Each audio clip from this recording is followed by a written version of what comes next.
Okay, ഇപ്പോൾ കോട്ടയത്ത് പോയി മത്സരിച്ച കാര്യം പറഞ്ഞല്ലോ. അപ്പോൾ കോട്ടയത്തെക്കുറിച്ച് ഞാൻ ചോദിക്കുകയാണ്. കോട്ടയത്ത് പോലും ഇപ്പോൾ മാണി സാറിൻ്റെ പാർട്ടി അപ്പുറത്തായിട്ടും UDF വലിയ നേട്ടം ഉണ്ടാക്കി എന്ന് വെച്ചാൽ അതൊരു ഭയങ്കര ഷിഫ്റ്റാണ് ഉണ്ടായത്.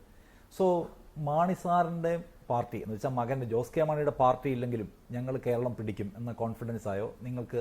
ഇത് മതി എന്ന് തോന്നുന്നുണ്ടോ? അങ്ങനൊന്നുമില്ല. ഞങ്ങളുടെ പൊതുവിലുള്ള തത്വം UDFിൻ്റെ അടിത്തറ വികസിപ്പിക്കണം എന്നുള്ളതാണ്. അത് ഞങ്ങളുടെ പ്രസിഡന്റ് ഷെയ്ദ് സാദിഖ് അലി ശിഹാബ് തങ്ങൾ പറഞ്ഞു കഴിഞ്ഞു. ഞങ്ങളുടെ നയം അതാണ്. ഞങ്ങൾ മാത്രം മതി, ഇനി ആരും വേണ്ട എന്നുള്ള നയം ഞങ്ങൾക്കില്ല.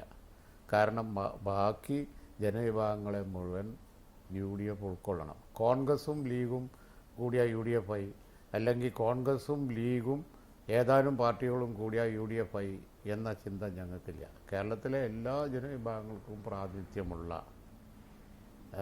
അപ്പോൾ ഞാൻ ഓരോ പാർട്ടിയെ പറയേണ്ടെന്ന് വിചാരിച്ചിട്ടാണ്. അങ്ങനെ ഒരുപാട് പാർട്ടികൾ കേരളത്തിലുണ്ട്, മതേതര പാർട്ടികൾ. അവരാരെങ്കിലും UDFിലേക്ക് വരാൻ ഉദ്ദേശിക്കുന്നുണ്ട് എങ്കിൽ, ഒരു കേരള കോൺഗ്രസ് മാത്രമല്ല, ആരാണെങ്കിലും ഉദ്ദേശിക്കുന്നുണ്ടെങ്കിൽ UDFിലെ വിവിധ പാർട്ടികൾ ഞങ്ങളുൾപ്പെടെ വിട്ടുവീഴ്ച ചെയ്ത് അവരെ കൊണ്ടുവരണം എന്നാണ് ഞങ്ങളുടെ അഭിപ്രായം. ഓക്കെ, ഇപ്പോൾ മുസ്ലിം ലീഗിന് അങ്ങനെ ഒരു അഭിപ്രായം എന്ന് വെച്ചാൽ മുസ്ലിം ലീഗിൻ്റെ ഒരു പൊസിഷൻ ഒരു ടേക്ക് അതാണെന്ന് വെച്ചാൽ ഇപ്പോൾ ജോസ് കെ മാണി, ഞാൻ സ്പെസിഫിക്കായി ചോദിക്കുകയാണ്, ഇപ്പോൾ മാണി സാറിൻ്റെ പാർട്ടി ദീർഘകാലം UDFിൻ്റെ ഭാഗമായിരുന്നെന്ന്, അതിൻ്റെ സ്വാഭാവികമായ ആവാസ സ്ഥാനം സത്യത്തിൽ UDF ആണെന്ന് പൊതുവെ വിചാരിക്കപ്പെടുന്നുണ്ടല്ലോ. സോ അത് അടുത്ത അസംബ്ലി ഇലക്ഷന് മുമ്പ് മടങ്ങി വരേണ്ടതാണ് എന്ന ആഗ്രഹമാണ് ലീഗിനുള്ളത്. അല്ലാതെ ഞാനിപ്പോൾ അത് നെയിം ചെയ്ത് പറയാത്തത്, അവരൊരു മുന്നണിയിൽ നിൽക്കുകയല്ലേ, കേരള കോൺഗ്രസ് മാണി ഗ്രൂപ്പ്. അപ്പോൾ അവരെപ്പറ്റി വരണം എന്ന് നമ്മൾ പറയുന്നതിൽ അർത്ഥമില്ലല്ലോ. പക്ഷേ അതവർ തീരുമാനിക്കേണ്ട വിഷയമാണ്. ഇപ്പുറത്താണെന്നുണ്ടെങ്കിൽ അത് UDF തീരുമാനിക്കേണ്ട വിഷയമാണ്.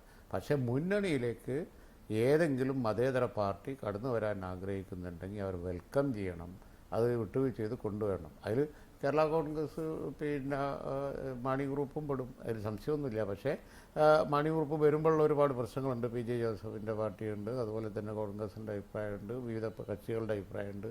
അതൊക്കെ നോക്കി പിന്നെ ആരെങ്കിലും പടുക്കിയിട്ട് കൊണ്ടുവരിക എന്നുള്ളതല്ല, അതിൽ കൺസെൻസസ് ഉണ്ടാക്കണം. ഒരുപാട് ഇൻട്രസ്റ്റിൻ്റെ പ്രശ്നങ്ങൾ വരുമല്ലോ ഒരു പുതിയ പാർട്ടി വരുമ്പോൾ.